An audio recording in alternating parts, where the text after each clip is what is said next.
Silas, você escolheu narrar essa tragédia de forma poetizada, alinhando história, pesquisa e metafísica do tempo. Como foi o desafio de tratar um tema tão sensível como esse, sem perder o rigor histórico? Isso aí é muito importante, você ter essa coisa do dom da poesia, você pegar um tema desse, um tema tão complicado, tão sensível, e você escrever em versos. Aí você coloca o pé no chão e porque a poesia é sentimento e você está falando com sentimento de muita gente. Então você tem esse cuidado de abrandar a situação. É uma tragédia, um tema triste, e você vai com essa delicadeza de deixar a coisa mais branda. Nesse livro, eu tenho uma coisa nova também, que eu nunca tinha escrito nada nesse formato de fazer em deixa. Não sei se vocês sabem, o poeta Aziel sabe muito bem do que eu estou falando. É você escrever um texto, né? Construir um texto literário em uma das modalidades de cordel, na deixa. Sempre que você termina uma palavra com a rima, você começa a outra, no final da segunda, você vai utilizando essa mesma rima, né? E você fazer isso do começo ao fim. Pegar um texto desse, do começo ao fim, e fazer isso tudo na deixa, ele complica mais ainda, porque você tem que pensar muito. É um desafio tremendo. Mas eu fiz, foi a primeira vez que eu fiz. Como um testemunho ocular, né, da tragédia. Isso já é um bom motivo para você ter essa coisa do dom da escrita. Isso aí já é um caminho aberto. Eu, como gosto muito da história, também é outro viés que você, como pesquisador, você está sempre buscando uma história para contar. Então, juntando tudo isso aí, eu sempre tive vontade de contar essa história. Foi uma coisa que serve de muito tempo que eu tinha vontade de contar essa história. Então, acho que chegou o momento certo e eu consegui, né, fazer esse livro em um formato que ele tem apenas 72 páginas, porque também foi uma preocupação de não esticar muito o assunto, para não ficar muito cansativo, e também para atender as pessoas de forma mais prática, no dia a dia, tão corrido que é hoje. As pessoas querem uma leitura mais rápida. Então, eu acho que ficou perfeito aqui, com o tempo de cada uma leitura rápida e um resumo muito bem feito da história. E como você falou sobre por que marcou tanto, nessa tragédia morreram 8 crianças e ficaram dezenas de pessoas mutiladas, né? Então, com isso aí, né, no decorrer das semanas, a Rua Campos Sales, ela se tornou um ponto de muita reza, de muita oração. O pessoal, cada família ia lá e acendia uma vela por vários dias, várias semanas, né, à noite. Então, isso marcou muito. Silas, você define o livro como uma ferramenta paradidática. Como ele pode ser utilizado em sala de aula e em pesquisas sobre a história de Campina Grande? O livro, ele é uma produção independente, por isso que ele sai numa edição limitada, e por enquanto o pessoal que está adquirindo o livro vem direto comigo, né? Às vezes quando eu estou nas escolas, e fora das escolas, direto no meu contato, para o pessoal que quer adquirir. Conta pra gente, na sua visão, o que uma cidade perde quando ela não preserva, não debate e não registra os seus episódios históricos mais dolorosos? Pois é, eu acho que perde muito, né? Porque as futuras gerações é quem sai perdendo, porque assim como a gente, na minha época, a gente perdeu muita coisa por não ter a ferramenta que a gente tem hoje, né? Que é o celular. Hoje a gente filma, a gente tira foto com uma qualidade boa, a gente faz texto, manda vídeos. Então, naquela época a gente perdeu muito.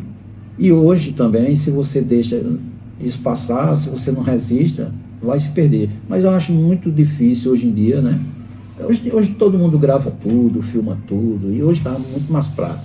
Mas assim, é uma perda grande assim, de você não trazer à tona, por exemplo, um fato como esse, aí outras gerações vão perder de conhecer a sua própria história.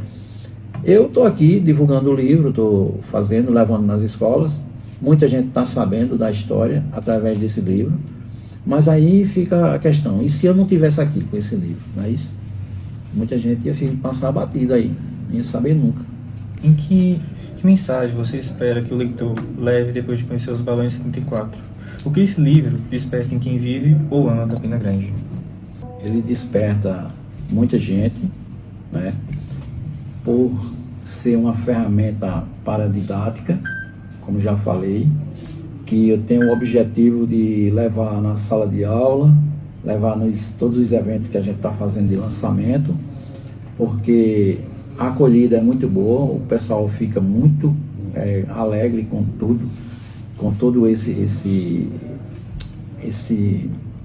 momento de conhecimento, de história, né? Porque aqui a gente está dando uma aula de história, a gente está dando aula de química, está dando aula de física, né? E tudo isso a gente faz nas escolas.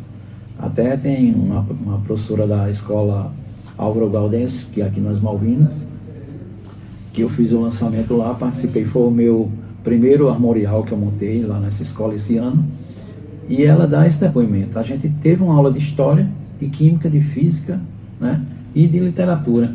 Então, o pessoal fica muito, assim, maravilhado com tudo.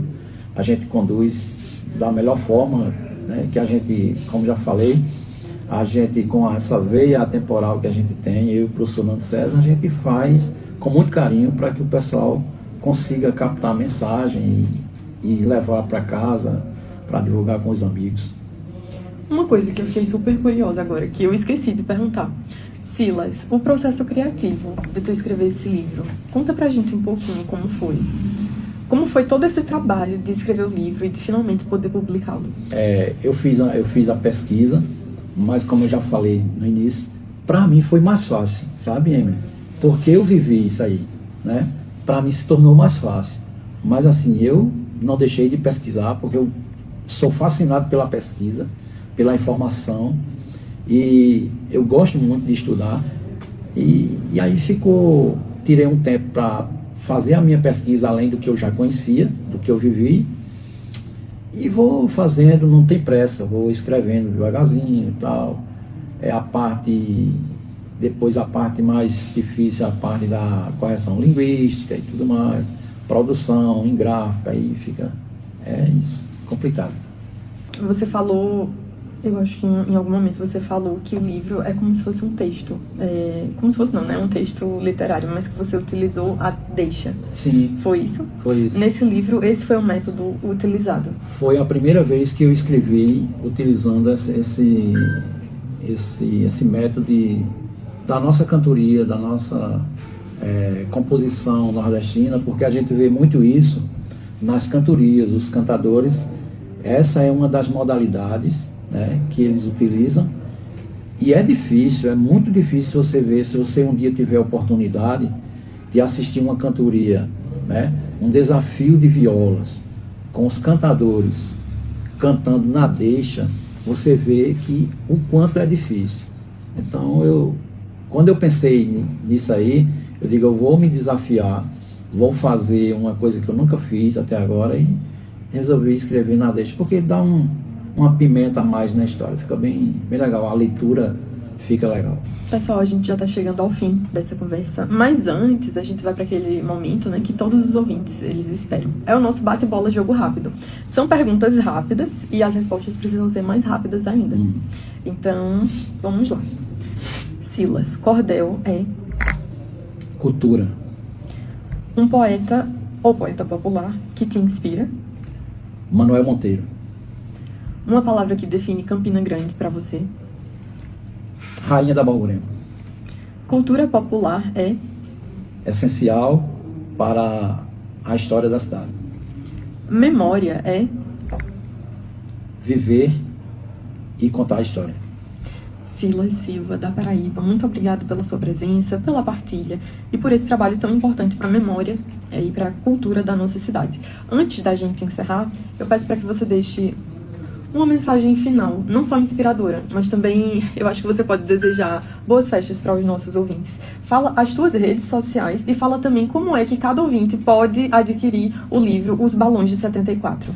Eu tenho meu Instagram, @Silas Silva da Paraíba, Facebook também, e tenho um canal no YouTube, Silas Silva da Paraíba, e quem quiser adquirir o livro é direto comigo no meu contato, você pode passar aí. Pode, fala pausadamente o teu contato. É o 839-9918-1565.